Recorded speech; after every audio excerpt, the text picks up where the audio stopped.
I am here.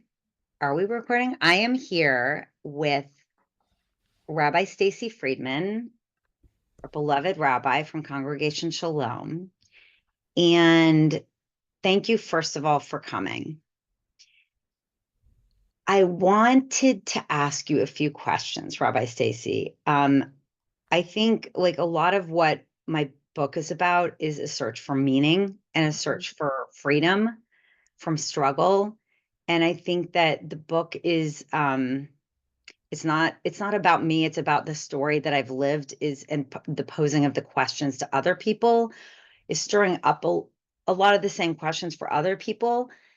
And as someone who spends your life with people in their most vulnerable moments, in their most honest moments, from when they have babies to when they get sick to when they die. Mhm. What do you think when you think about it, what do you think is the source of the most struggling you see during not of illness, but just sort of like what are people's biggest struggles if you get Yeah, to like 50,000 feet? right. Well, I appreciate you asking me a very simple, easy question, Julie. Thank you. I do specialize in that. That's why I had to write a whole book about the meaning of And, life because and it your turned book out. is so phenomenal. It captivated me every single word. It just Thank you. so moving and it's a gift. Thank you. You know, I think it's alienation. People's biggest struggle, look, and different people have different struggles, but I think it all can be uh, narrowed down to alienation or distilled down to alienation. Alienation from self, from our true, authentic self, alienation from other people, isolation, loneliness, and alienation from the source. It could be the holy power of the universe. Some people call it God, some people call it divine energy, some people call it light, some people call it joy, whatever that is. So I think a lot of it is distilled down to alienation. And a lot of people live with that, perhaps trying to be what we think we're supposed to be or trying to be or do or act or look like some society's expectation, other people's Yeah. expectations, our Yeah. own expectations that aren't really who we are, Oh and my gosh. um, and aren't really truly authentic to who we are. I think it causes a lot of pain and misery for people. First of all, I feel like I got an A because when I thought of this question and after writing this book and about really, really like going through it and looking at my life and what the trajectory was, when I wanted to ask you this question, the word that popped into my mind was isolation, Yeah. right? And I think that I I mean one of the greatest gifts of my life was finding a community that I felt safe enough to be my full self with. And as Mm, you know, it took me 20 years to get mm, there. mm, But when I think that at high holiday services, when I was given an opportunity to share my story, it the security I had from the people around me made it helped to bridge that gap between the person I projected to be and this other huge part that I had lived with my whole life and the safety to bridge those two things. And what I found was that when I got up and did that talk, it two things, and saying this for two mhm, reasons. mhm. One thing that happened is the healing in me Right. for speaking it.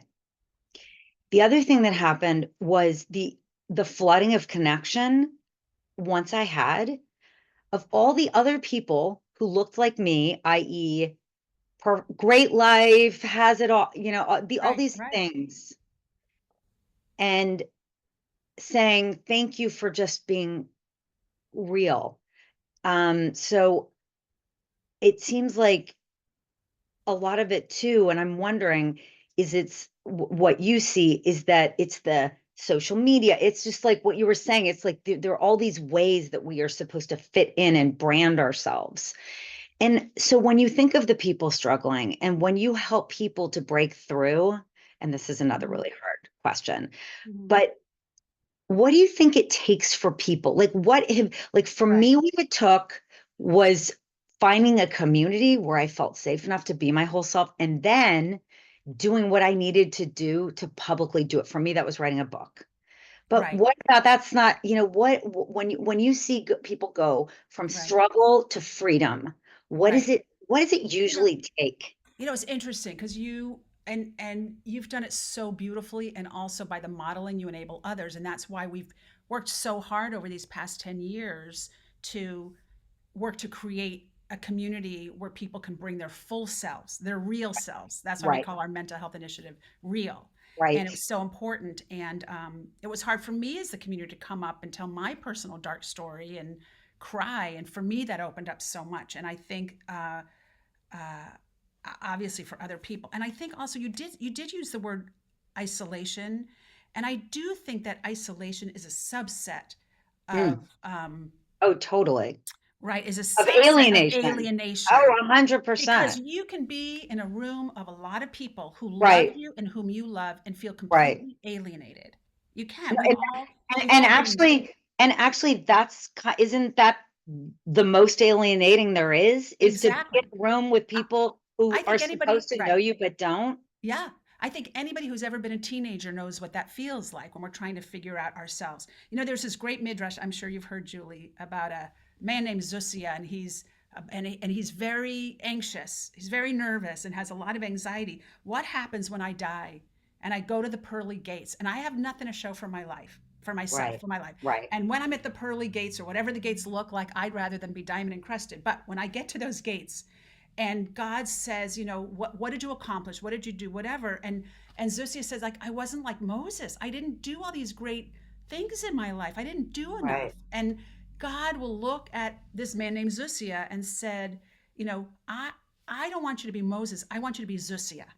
You be you. You do you. right, And right, so I think that authenticity of self right, is such an important step. That authenticity, connection, and meaning, like to find out what your purpose and your meaning. And a lot of it comes from connecting with other people, but it's not just connecting, it's a sense of belonging. And in all those Harvard did a longitudinal study since 1938 or something like that, and they found that it was really connection that um, that that brings about the most happiness in people. But are we right, looking at happiness, or are we looking at real life satisfaction, like real life satisfaction? right, And um and so I think it's about connection, about authenticity, and about meaning, and finding those things in our mhm, lives. And I think mhm, it's sometimes when people really open up to those, to say, like, everything I'm doing is not, it's not working. I think it is, and right. it's not. And those are Like the it's false not like gods, right, false false God. gods with a small g, right? And I think it's about finding those things. And it's not easy. It's It not isn't. easy. It isn't. No, no. I think one of the things that I'm hearing from people is like, and I relate to this so much myself, is that idea of like, what is your purpose? What is your Mhm. purpose Mhm. beyond getting through your lists or Right, beyond, like following through with the people in your life or loving people? What about right, your individual right. purpose? And I wonder, you say it's really hard. It's Yeah, really hard to find yeah, that. What do you find like when you see like a few people are like, I'm in my 40s, I'm in my 50s, and I feel like I'm still a lost soul. How right. what have you I know there's no magic answer, but how do people find it? How Yeah. do people find it? It's such a good question. And one thing that's very powerful about Zoom here that we're on, you can't have two people talking at the same time. And so that's so hard for us because I'm just so ignited by all your questions. I think the thing is looking at our mission not as something that is 3 years, 1 year, something that is esoteric or so far beyond us we don't know. Sometimes the mission is breathing in this moment. Sometimes the mission is loving a significant person in your life, is giving them love. Sometimes the mission is to look at the sun and say, thank you. That's our mission. And I feel that that's where sometimes the alienation comes in. Am I doing the right thing? I don't know what the right thing, that this, Right. that. It's like, Right. be in that moment. That's the mission, right? That could be the mission. And the idea is for long term plans and all that, planning, that purpose is really important, but it's not the only thing. It's really being in this moment and being aware of the blessings of the moment with gratitude, with awe. That's why in the Mhm. Jewish tradition, we are to say 100 blessings a day, and it starts with blessings of gratitude. And Right. it's a very ancient concept. And if we were able to just stand and say, you know, I woke up today and I sat on the deck and I looked at the sun. And then I worked 12 hours. Like, is which is your purpose? Right. Maybe that. Right. And I once worked with someone and speaking with someone, and they looked at me and said, if all you ever do in your whole life is this one thing, whatever it was, it would be enough. It will be enough. And so what would it look like to say, Julie, if all you ever do in your life is give birth and raise these two amazing humans. It is Hmm. enough. That's it. That's your purpose. Oh, yes. And you wrote a book and you are such a community leader and all these other things. If all you ever do is create a beautiful environment for in your backyard for people to come together, Right. that's enough. And there's other things because sometimes I Right. think we become so alienated from ourselves when we think we are not enough or our purpose is not enough or that Right. there's one purpose in life. Mm-mm. No, Right. So it's to not hyper focus that there's one thing. no, But one lots of thing, purposes every day. but one thing I want to, and I know we're going longer because I've decided I'm going to make my wonderful media person cut this up because you're so wise. And since we finally got our tech right, I Yep. need to take this time with you. One thing that I want to push back on, Okay. especially to you, who Hmm. is, that I spend a lot of time being like, how do you do it, Stacy? How do you do it? I don't understand. You've raised these two amazing kids. You're this unbelievable community leader. You're present in them. How do you do all these things? And for most of us, we just don't have the executive function to do that. Like there's no way I could do what you're doing. And like, I think that for such a long time, when I was home with my kids, I really wanted to believe that, like, this is enough. This is enough. It's just enough. I mean, look at my children are amazing and I'm so lucky. And I do. And I had a million blessings. But it's that I think it's also that it's being present.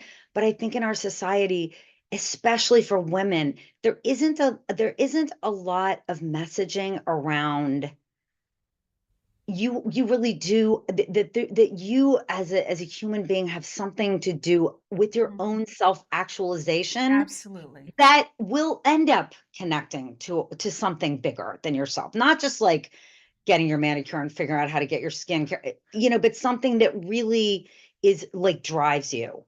I mean, Absolutely. do And you agree? I do. And I didn't mean to suggest that we do something at a certain stage and that's it for your entire life. It's Right. enough in that moment. Right, And I'm like that you saying have seasons, like you have be seasons. in that moment. It's like if what you're doing is, washing the dishes, you wash the tit not han, right? It's Right. being in that moment. And then there are other moments of life or Right. seasons or Right.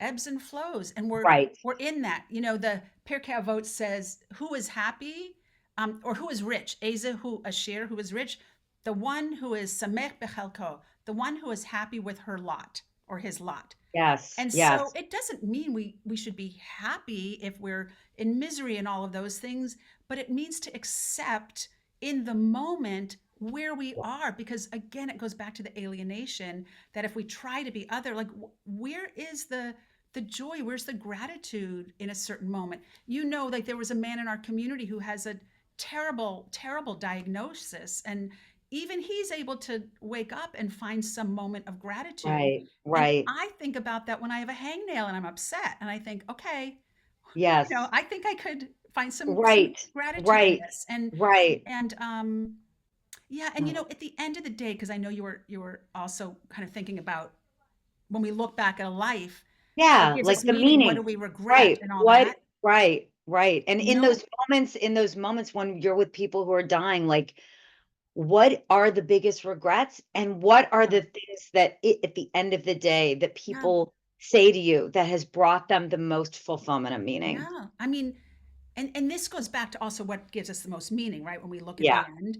And I've been doing this for a long, over 3 decades, and it's usually what we didn't do or didn't say. It's not what we did do. Like, oh, I never should have took Mhm. that job, or I never should have moved my family. It's I wish I had spent more time. I wish I had told my mother how I felt. I wish I told my kids I'm more proud of them. I wish I got the stories of my ancestors before they died. It's so much about connecting, and it's nothing on the resume. Nothing on the resume. Never. Never, ever, never. Other than uh, That's what isn't they that wish they didn't do. Isn't And it yeah, so fascinating that our entire society is built on your like the image of the profession, and then at the end of the day, like person after person that you're with, like it ends yeah, up like, whoops, I that was know. like a false, it was like a No, game show and everyone's going through the wrong door. no, exactly. I spend a lot of time looking at headstones wherever I go, but mostly ours. Um, Not, I mean, a few of them say physician because it's a calling. A few say their profession. And we know this. It's sort of like the resume person versus the eulogy person, right? And I did, by the way, next to my in laws' headstones at the cemetery, there's a tombstone, a stone that says that the man died quite young. And what it was engraved was, see, I told you I was sick. And I thought that was pretty funny. But other than that, they're very, very meaningful. And it's really about their relationships with people. It really, really is. Mhm. And strengthening those. So it's really just, telling people how we feel, getting close to them. And after someone dies, you feel like doing that. Oh, I'm never going to let a day go by without telling so and so. Right, And then, right. things And dissipate. then it does. And then it does. And, there's this incredible ritual in the Jewish tradition called the deathbed confession, at which point we work to heal, make sure that everything is healed. Do you forgive? Do you forgive? Do you love? Do you love? Are you proud? Are you proud? Do people know how you feel? Is there anything else you need to say? Oh And my, it's this powerful, I did my thesis on it. It's a powerful, very powerful ritual. And there's a question that the ancient text, the Talmud asks, is how do you know when to do it? And you're not supposed to do it at a time that's too late that it'll scare people and maybe they'll get a heart attack or die. And so you do it right. early, and you do it Wow. before somebody's sick. And so we live in such a way, right? That's what Yom Kippur is all about. We live in such a way that every day we are to say everything that we need to, hear Mm. everything, connect.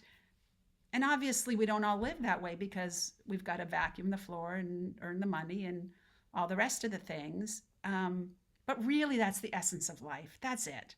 That's it. The That is rest is that is commentary. that is so the rest is that's a very Jewish, the rest is commentary. Okay, I have one more question. Mm-hmm. So many people, so many of our young people are struggling. Yeah. And you know that this is a book partially about my brother's struggle. Yeah. And Danny became depressed at a time where depression didn't wasn't even a thing. Like no one talked about it. There was no antidepressant. It just and now theoretically Mm-hmm. there's a lot more conversation about it, but still we know that it's like our youth are suffering so mightily. They are. And I know that you're hearing from them all the time. Mm-hmm. And for the ones who don't have the courage to come to you, or Mm-hmm. whose parents don't, are not quite there yet in finding help, what would you say to them? What would you say to Mm-hmm. the kids out there who are watching and who are like, oh, this all sounds so good to look at the sun, Yeah. but I, didn't get invited to the mall and I didn't get into like any of the colleges that I was supposed to get into, or my girlfriend broke up with me. Like, I know these Yeah. are huge questions that are frankly Mm-hmm. unanswerable, but Mm-hmm. what, Yeah. what is the first step for them? It's interesting because I would even go so far as to say, and we know people in our midst like that, where where they have very bright children who didn't graduate high school, let alone even be able to go to college because of issues with addiction or mental health issues. And and that's what I mean about the sun, not to sit outside and Yeah. be happy, but to say like, Which, by the way, I so agree with. yeah, but And I I, want, yeah, I want yeah, to go ahead. clarify. So it means, and first of all, some of the parents feel embarrassed or shamed. My child didn't go to college with this. And so we work to create an environment where people, we don't call them college age. We say, post high school or post, Right. teenagers and young Oh, 20s, right, to right, create an right, environment where right, people can feel seen, not just accepted, but seen. So if you didn't go to college, if you have addiction, all those sort of things, to know that like you don't have to go to college, right? If that's not where you are, to be able to celebrate small successes like 1 week sober, 2 weeks sober, 3 weeks sober, and right, or finding a new therapist or new medication that helps with somebody's mental or right. physical illness. Because, especially since COVID, not to mention everything else, a lot of these young people are on a different time frame, a different trajectory. And I say hallelujah, because I cannot imagine how many people in former decades who I did this because my parents expected, or I went to this school because that was who I was going to be. And now there's a little bit more flexibility. And I hope that that shame dissipates and is lifted, and that people can follow a path that might be different, but is also really beautiful. And even in that path, if you're working at a coffee shop and you walk in with your head held high, and your classmate who has a PhD in something, it's like it's all on the same footing. Mm-hmm, And mm-hmm. that maybe, that maybe you can take a minute and glance at the sun and say, I am here. I am here, Right, and this is right, me. right, And I'm proud of right, myself for a minute amidst all the pain, like just right, to know there's a right. place to bring that full self, and not to have to feel less than. Less than. And to And bring the pain, Julie, I'm sorry to interrupt, but to no, bring the pain too, to be able to come to your clergy or your community or your former teachers and just say, like, I am in so much pain. My life has not turned out how I wanted, and I need you. I need people in my life to hold me and support me and walk with me, and to be able to say that. I think that if we could bottle that last statement, we'd have a whole different world, because it seems to me like it all goes back to that, to being vulnerable and just to telling the truth about where you Right. are in that moment. Right. And like about the sun, like I think that for me, when I was a kid, and I know this will shock you that I had a lot of angst, as I still do. And I would look at those people who would sit on benches and look at the sun and be like, how do they do that? Like, how do they feel like they can do that? Why does that matter? And I think when you're young, especially, it's like it's so hard to get to the 50,000 feet of realizing, like, oh, wait, I have one life. I Right. have, however many years, and that the point is love and connection and giving back to the world. And it's just so hard to have that 50,000 feet. But maybe it's what you said also, that it all just comes back to being able to be honest, first of all, to create a community where you're safe enough to be who you are, and right, and that's kind Right. of the first step. I mean, It it's because is. And looking at the sun is a lot of different things. It could mean getting yourself to an AA meeting. That's standing in the sun. yes, Just getting yourself to an AA. The yes, sun is a metaphor, right? It could be eating a healthy meal. yes, Like I deserve to eat a healthy meal. Okay. It could mean going for a walk. It could mean crying. Like I have what to be sad about, what to be miserable about, right? right. It could be letting yourself cry and not having to hold this armor of having to be happy. That all those things. It's just being in an authentic space and That feeling is and being seen. being in an authentic space. I Yeah. just think there is not, that is like, that's the phrase. It's finding a world that you live in where you can Yeah. be authentic, which is Yeah. just in the world of social media and just all the right? BS. That's just Right. so, it's just so Be, hard. being authentic and loved for who you are. And loving other and trying, I guess, to love others Yeah. for who they are. I think about when Danny was sick, and I think about, I was telling you last night was the first book event, Mm, and the my conversation partner was the president of NAMI, the mm, National Association of Mental Illness. And when my publicist booked it, she was like, "So we're going to do this. Your book event's going to be with them." And I was like, "What? What do you wait? That's why?" And mm. I and she was like, "What do you mean why?" And I thought, "Oh my God, like that is how much I've compartmentalized that part of my life that it's still, even though I've written a book about it, like it's very easy to not want to identify with things that are difficult in life. And if Oh, I yes. had seen the sun, if I had gone to a meeting, if our whole family had sort of really faced it because we were in a space that was safe, Hmm. it just it would have been a different life for all of us. And so I Right. guess our kids have this opportunity to do that. And thank Yeah. God we have people like you.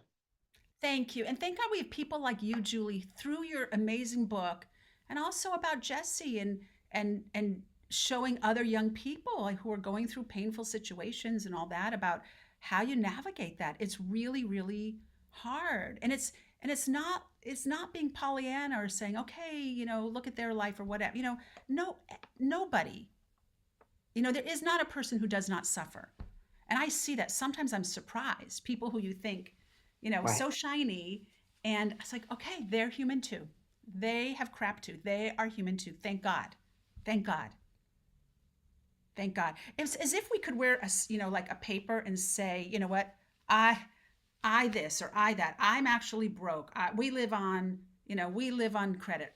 My child is an alcoholic. We this. I have depression. Whatever it is that everybody could wear a Can you sign. imagine? Like Could no you one would ever get imagine? any, I mean, no one would ever get anything done because they'd be so connected to each other of like the Right. just how real everything is. I Yeah. feel like we should start a movement of like the anti-brand, like this whole thing of like people are, like, what's your brand? I mean, luckily as a rabbi, hopefully you don't have to do that. But the kids, and certainly Right. in the professional world, like what you've got to define your brand. And it's like, more and more, my feeling is like, who made that up for people? That just doesn't make any sense. No, People we're are not not objects. brands, No. right? Like we No. have 1,000 layers. Right. And the thing that makes everyone miserable is thinking that that's not allowed. When really that's the pathway to holiness and connection and all of Absolutely. it. Absolutely. And mindfulness and being able to hold our pain, and when it gets too hard and big to hold, finding the resources and the people to help us hold it. And I say this to people who are going through mourning or depression or dark periods. If we look at the grief or the pain as a monster, as an enemy, it will haunt us. It will just come back because it wants attention and it wants love. Sometimes, if we name it and love it, we don't have to like it, we don't have to want it, but we just have compassion for that part of ourselves. There's a way that it softens a little bit. I'm not saying it gets easier, but it softens into us and we kind of carry it with us. And when we can show up in places with that fullness of ourselves, we're a lot less alienated, more authentic, and can be there for other people also. And that's why I also think in the Jewish tradition, the way we ritualize grief and mourning, we say, okay, let's light a candle, time to bring the grief again. And everybody cries as opposed to saying, all better. We're not all better. We're never all better. One of the things, and then I'm going to let you go to your 10 billion meetings.